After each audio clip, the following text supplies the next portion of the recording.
Mes chères ambassadrices, bonjour, bonjour. J'espère que tu as passé une bonne journée. Comme tu peux le voir, je suis donc sur le bord de mer, toujours dans la ville du port. Ce qu'on appelle le front de mer ici. Donc c'est le crépuscule qui va venir tout doucement, avec le soleil qui m'arrive en pleine face. C'est toujours agréable de venir ici pour se reposer, écouter les bruits des vagues de la mer. C'est très apaisant après une journée de travail. Je voudrais aborder avec toi une vidéo qui va traiter en fait du rapport que tu peux avoir dans ta vie privée et dans ta vie professionnelle. Cette différence qu'il y a et qui explique souvent beaucoup de choses au travers de la façon dont ça se passe dans le milieu privé comparé au milieu professionnel. Ce que je veux dire par là, c'est que si tu as remarqué, on se prend plus souvent la tête avec des membres de sa famille qu'avec des collègues de travail. Alors, pas que c'est inexistant, hein, les embrouilles dans le travail, au contraire, ça existe très souvent, mais souvent on peut les éviter. On peut ignorer une personne, on peut s'arranger pour ne jamais la croiser, pour éviter justement le conflit, ou accepter le conflit seulement quand c'est nécessaire, quand il y a une réunion ou quand il y a une réunion, un meeting, quelque chose qui fait qu'on va devoir supporter la présence de l'autre. Chose qu'il est plus difficile de faire dans sa famille. Et tu peux le comprendre. Parce que si on commence à s'éviter dans sa maison, là on devient des colocataires et à ce moment-là, ça n'a plus de sens de continuer à vivre ensemble. Surtout si on est un jeune enfant avec son parent, ben, il va aller où l'enfant? Il est obligé de rester avec son parent jusqu'à un certain point. Mais quand c'est au niveau du fils adulte vis-à-vis de ses parents, les parents vont lui faire comprendre, mais si t'es pas content, la porte elle est là-bas.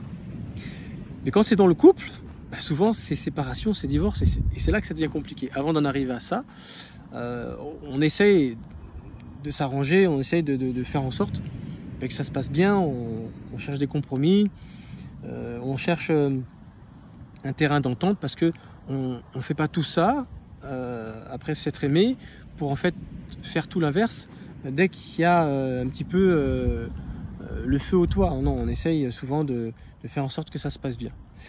Alors le but, c'est pas d'essayer de te donner une leçon de vie sur le plan relationnel, non, c'est juste venir te faire une petite nuance entre le fait que souvent on se prend beaucoup plus la tête avec les membres de sa famille que les membres de son travail. Pourquoi? Parce que tout simplement, on se connaît beaucoup plus dans la famille. On est beaucoup plus soi-même. Les gens nous connaissent dans notre intimité. On a tendance à être vraiment soi-même sans forcément mettre un masque. Souvent, quand on va au travail, on peut s'inventer un autre personnage, une autre personne, être connu plus au travers du rôle et de la fonction qu'on peut avoir. Mais à côté de ça, les gens sont à des années-lumière de savoir ce qu'on peut faire de notre temps libre. Et peut-être avoir une deuxième vie associative ou au niveau d'un loisir qui fait de nous peut-être quelqu'un qui a beaucoup de talent dans une activité artistique, sportive, musicale, peu importe. Et souvent, ce qui nous représente vraiment, c'est ce que nous sommes dans le côté privé. Parce qu'on est vraiment soi-même, on est vraiment ce qu'on est au fond de soi. Alors qu'au boulot, on est surtout connu par rapport à un rôle, par rapport à des compétences et surtout l'argent et le profit, le rendement qu'on va générer au travers de notre travail. Après, c'est en faisant connaissance, en ayant des collègues plus avec qui on échange, on parle de notre vie privée, que les gens là, ont tendance à connaître qui on est, où on vit, si on est marié ou pas, si on a des enfants, qu'est-ce qu'on fait de notre temps libre. C'est là souvent qu'on apprend à se connaître. Mais souvent les prises de tête au travail sont plus liées à un problème de travail, d'un contrat, voilà, de directives, voilà. C'est plus tourné autour du professionnel. C'est ça que j'essaie de te dire. Donc du coup, les coups de prise de tête ne seront pas forcément même si elles existent, par rapport à notre propre personne. On pourra être jugé par rapport à nos compétences, qu'on manque de ceci ou qu'on est trop comme ci ou pas assez comme ça, ce qui peut être difficile à entendre, mais elles ne seront pas là pour remettre en question voilà, notre façon d'être dans la vie de tous les jours. C'est pour ça qu'on se prend beaucoup plus la tête et que souvent les prises de tête, ces prises de tête là dans le foyer sont plus difficiles à digérer quand on les vit. Alors ce que j'essaie de te dire et ce que j'essaie de t'apporter dans cette vidéo, c'est que si jamais tu vis une relation difficile telle que les relations toxiques, le harcèlement, la manipulation, le chantage, ce genre de relation, que ce soit avec ton conjoint, que ce soit avec tes enfants, que ce soit même au travail, ben cette vidéo, elle est là pour t'aider à essayer de comprendre comment fonctionne l'être humain et peut-être que tu vas te retrouver dans ce que je vais te dire. Une chose qu'il faut savoir, c'est que l'être humain fonctionne avec ce qu'on appelle le triangle de Karpman, du nom de son auteur, à savoir un psychologue, qui a décelé que le comportement humain pouvait se résumer avec ces trois comportements. Le premier, on va prendre le premier, alors c'est pas, il n'y a pas de hiérarchie, hein, je vais parler de celui-là en premier. On va parler de la victime, cette personne qui a cette tendance toujours à se plaindre, toujours à regarder le côté négatif des choses, toujours à remettre en question, toujours à ne pas être content de son sort, à regarder toujours le verre à moitié vide, toujours à critiquer parce que les choses ne tournent pas comme elle voudrait. En tout cas, elle ne montre jamais le côté positif, le côté agréable des choses. Alors après, on va essayer de voir pourquoi et surtout essayer de dégager qu'entre ces trois comportements, elles ont toutes quelque chose de commun. Le deuxième comportement, c'est le persécuteur, celui qui sait tout sur tout, qui a tendance à expliquer tout, même quand on lui demande rien, qui conseille et qui a tendance à être la référence, ou en tout cas, elle se comporte en tant que telle. Et le troisième comportement, c'est le sauveur, celui qui veut aider tout le monde, celui qui est là toujours pour te dire ce que tu dois faire, ne pas oublier de prendre ceci ou prendre cela ou faire ci comme ça. Et il va absolument t'aider. Derrière cette bienveillance, on va dire que se cache un rôle où cette personne a besoin de se sentir utile. Le fait d'être dans la peau du sauveur, elle a l'impression d'être utile, elle a l'impression d'être importante et elle se nourrit de cela. Alors quel est le point commun entre ces trois comportements que Karpman a décrit, a bien voulu nous faire comprendre dans ce triangle? Mais c'est que qu'on soit victime, qu'on soit persécuteur ou qu'on soit sauveur, les personnes qui prennent ce rôle ont compris qu'elles obtenaient des choses en étant dans ces rôles différents. Celui qui est victime, qui est toujours là à se plaindre, jamais content, toujours un truc à redire, eh bien, quand il est comme ça, il mobilise la sensibilité des personnes qui peuvent l'écouter. Si c'est des personnes qui n'ont rien à faire, elles vont écouter et elles vont laisser courir. Mais ça ne va pas arrêter la personne qui a tendance à être victime. Elle va continuer, c'est une façon de vivre, c'est un état d'être. Et elle recommencera avec quelqu'un d'autre jusqu'à ce que la personne soit touchée et essaye de comprendre, essaye d'être dans la compassion, dans l'empathie, essayer de même voir de l'aider pour lui donner quelque chose. Et là, la victime, elle va créer un sauveur. Et peut-être que la personne qui l'écoute est peut-être elle-même dans un rôle de sauveur en temps normal. Donc du coup, ça va rendre service à cette personne-là.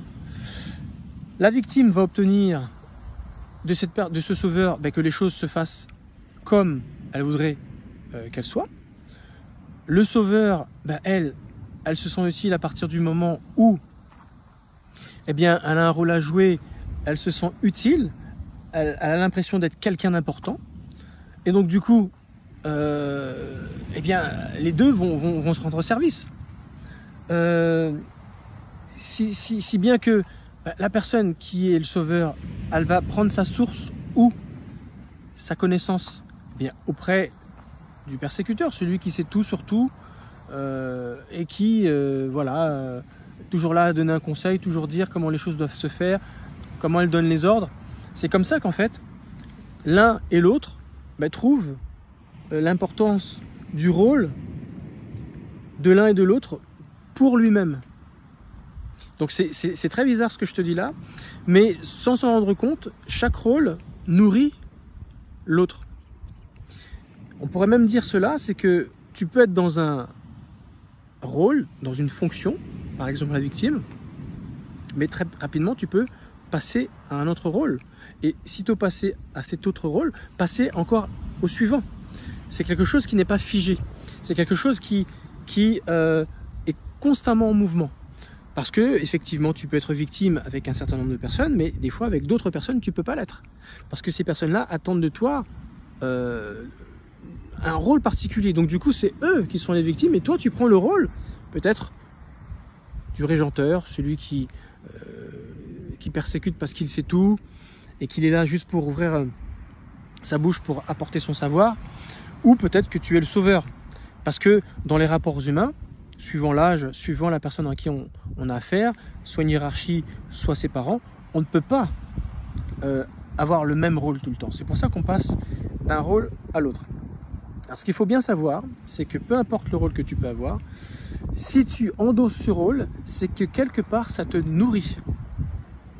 Tu es victime, ça va pas, tu as besoin de le dire, et tu sais que ceux qui sont en face, ça va certainement les toucher, et bien tu vas t'attendre à ce qu'ils fassent quelque chose pour toi. Donc du coup, tu es victime, tu en rajoutes même, pour que ça mobilise les uns les autres, ils vont se plier en 2, en 3, en 4, pour te donner ce dont tu as besoin. Et ça fonctionne. Donc c'est pour cette raison que tu seras victime, plus avec certains que d'autres, parce que tu as compris que certains vont t'écouter, ils vont pas en tenir compte, voire même ils vont t'envoyer paître en se disant c'est bon, tu te débrouilles, tu vois. Donc c'est dans ce sens qu'on passe d'un rôle à l'autre.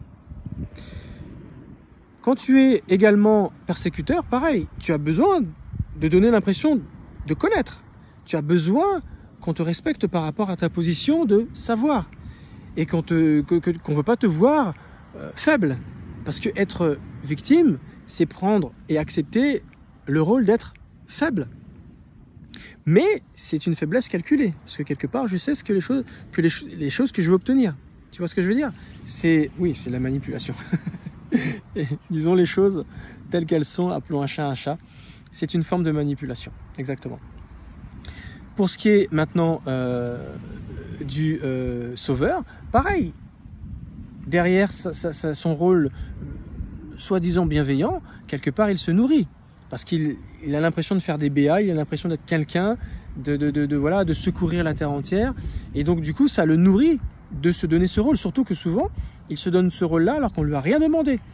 Il va te trouver des problèmes que tu as, qui ont besoin d'être résolus, alors que toi tu ne veux pas les résoudre. Alors que lui-même, souvent, c'est un cordonnier mal chaussé et qu'il aurait tout intérêt à s'occuper de ses propres problèmes. Mais dans ce cas-là, il ne veut pas être. Il ne veut pas être perçu comme une victime. Il sera prêt à endosser le rôle de victime avec d'autres personnes, mais peut-être pas son cercle, où il a toujours paru fort, où il a toujours eu une étiquette qu'il veut défendre. Tu vois à quel point c'est intéressant de raisonner de cette façon? Alors, essaie de te retrouver dans ce triangle de Karpman, dans ton foyer. Quel rôle joues-tu? Au sein de ton travail, quel rôle joues-tu? Avec quel collègue ou quel supérieur, quel rôle joues-tu? Parce que d'une personne à l'autre, on change systématiquement de rôle, suivant la convenance pour être et se sentir à l'aise avec ce rôle qu'on va jouer. On dira que la personne qui est égale à elle-même, c'est celle qui, peu importe, dans son foyer, avec son conjoint, avec ses enfants, au travail, dans la vie de tous les jours, avec ses amis, elle reste pareille. Si tu es cette personne, ça veut dire que tu as compris qui tu étais, tu es authentique, tu as vraiment ton identité, et on peut dire que tu as endossé ce qu'on appelle le triangle vertueux. Donc le triangle vertueux, c'est ce qui va te permettre de sortir de ce triangle de Karpman. Parce qu'à la base, c'est pas... Je t'invite à pas y rester.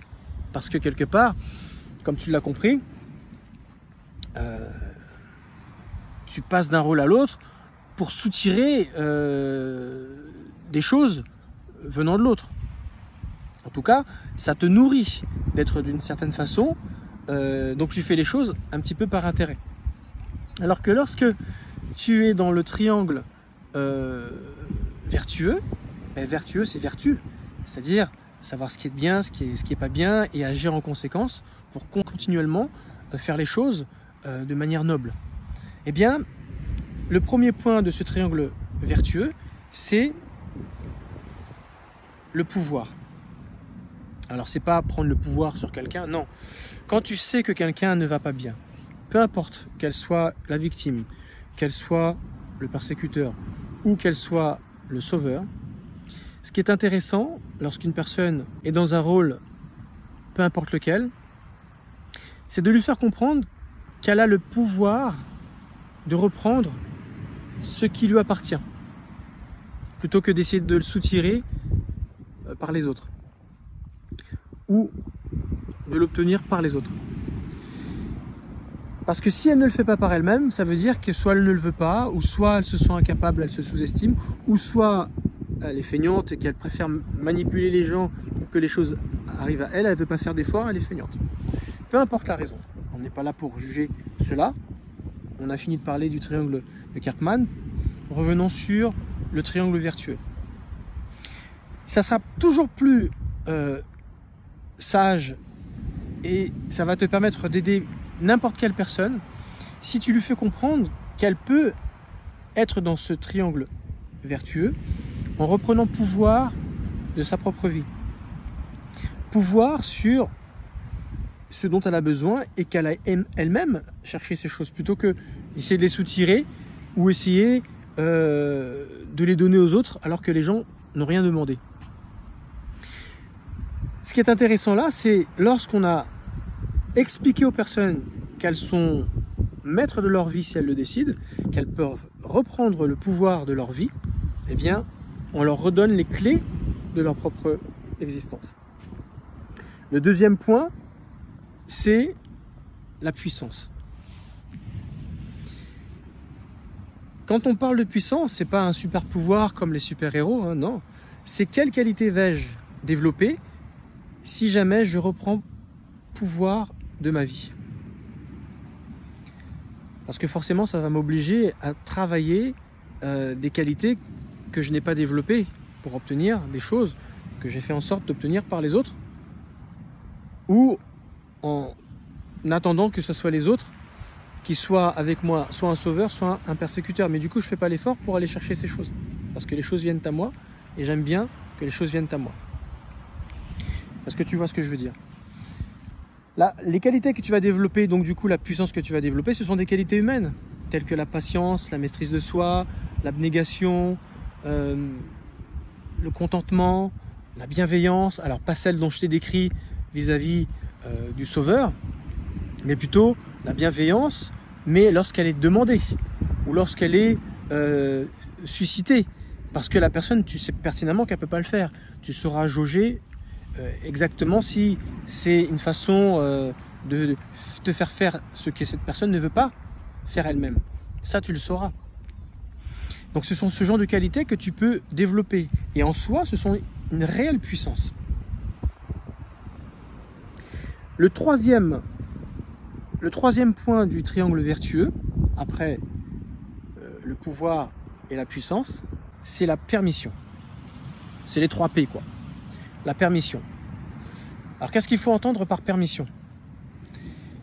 Lorsque tu as fait comprendre à la personne qui se victimise ou qui veut absolument t'aider ou qui est là à te régenter, si jamais tu as affaire à ce personnage, tu peux lui dire tout simplement, mais si tu veux avoir plein pouvoir sur ta vie, fais-le, mais pourquoi tu veux absolument l'avoir sur les autres? Ou si c'est une victime, elle veut absolument se dépeindre d'une certaine façon, toujours à se victimiser, à se plaindre, tu peux lui faire comprendre, ah d'accord, je vois quelle est ta demande, quel est ton besoin, mais sais-tu que tu as le pouvoir de le faire par toi-même? Sais-tu que si jamais tu décides de le faire par toi-même, tu vas développer une certaine puissance, c'est-à-dire des qualités humaines, et surtout, d'après toi, qui peut te donner la permission d'obtenir ces choses? Si ce n'est toi-même. Souvent, les gens ne se donnent pas la permission parce qu'ils n'ont pas confiance en eux ou parce qu'ils ont tellement été rabaissés qu'ils ne croient plus en eux et qu'ils ont honte ou peu importe la fausse excuse, la fausse croyance qu'ils se sont donnés ou qu'on leur a implanté, auquel ils ont bien voulu croire. Le but, c'est de leur dire, à partir du moment où tu te seras donné cette permission d'y croire, que tu peux, ben, tu vas y arriver, tout simplement. Le but de ce triangle vertueux, c'est de redonner toutes les choses entre les mains de la personne. Et ce triangle vertueux est là justement pour empêcher ce triangle de Karpman détruire la vie des gens, détruire des relations humaines, qu'elles soient professionnelles ou privées, parce que souvent c'est ce qui empêche l'élévation d'une relation. Parce que c'est toujours une relation de dominance, dominée, voilà, moi quand j'ai ce rôle, eh bien, les choses se passent bien parce que du coup l'autre en face c'est le parfait opposé. Non. Il y a des domaines dans lesquels effectivement on aura besoin de conseils, mais sitôt que les conseils ont été donnés, on reprend le pouvoir de sa vie, de la situation, on développe ces qualités qui vont faire de nous la personne qui a la puissance entre ses mains, et du coup on se donne la permission de réaliser ces choses. Parce qu'on ne peut pas tout connaître dans tous les domaines, effectivement. Mais à partir du moment où on a affaire à quelqu'un, elle se trouve des excuses parce qu'elle ne veut pas faire les choses, elle nous manipule. Ou la personne qui veut absolument prendre en main la vie de l'autre, eh bien, elle se donne de la valeur, elle se donne de l'importance, elle nourrit son ego, mais en réalité, elle ne rend pas service à l'autre. Tu vois? Donc si jamais tu es dans une relation de manipulation, de perversion, de harcèlement, pose-toi la question si ça te convient. Parce que si jamais ce que je suis en train de te dire depuis déjà une dizaine de minutes passées, si jamais tu ne te retrouves pas, si tu ne comprends pas, eh bien c'est que quelque part, tu ne veux pas changer ta situation. La situation de dominer que tu peux vivre te convient tout à fait, même avec les côtés désagréables et négatifs. Si jamais tu veux reprendre ta dignité et ton identité, tu ne pourras pas accepter qu'une personne te maltraite, te sous-traite ou te rabaisse ou te fait passer pour celle qui ne connaît pas, alors que tu es certainement quelqu'un de très intelligent, mais la position de serpillière peut quelquefois avoir ses avantages. Donc, pose-toi toujours les bonnes questions. Quand tu regardes mes vidéos, tu as bien compris que je t'amène souvent à te poser beaucoup de questions. Si c'est une situation qui t'inconforte, pour lequel tu n'es pas d'accord, eh bien, tu vas vite comprendre qu'il faut que tu sortes de ce triangle de Karpman et que tu puisses véritablement endosser ce triangle vertueux. Reprends pouvoir de ta vie, développe des qualités qui te donnera de la puissance dans des situations que tu ne maîtrisais pas et donne-toi la permission de le faire. Même s'il y a des échecs, à force de faire, c'est comme ça que tu vas te donner des petites victoires. Célèbre tes victoires, change, repousse les limites de ta zone de confort, n'aie pas peur, élargis ta zone de confort, développe des qualités, donne-toi de la valeur, grandis sur le plan spirituel non religieux bien sûr. Voilà, j'en ai fini avec cette vidéo. Merci de m'avoir suivi. Si tu as des questions, n'hésite pas à me laisser des commentaires. Pour moi, c'est bien sûr très important pour la communauté. Et surtout, je me ferai un plaisir de refaire des vidéos si jamais vous avez besoin d'un complément d'information. Je l'ai déjà fait. Et ça me fait très plaisir. Ça prouve que eh bien, mes contenus vous intéressent, vous parlent et vous permettent de vous améliorer dans votre vie de tous les jours. Je vous dis à très bientôt. Ciao, ciao.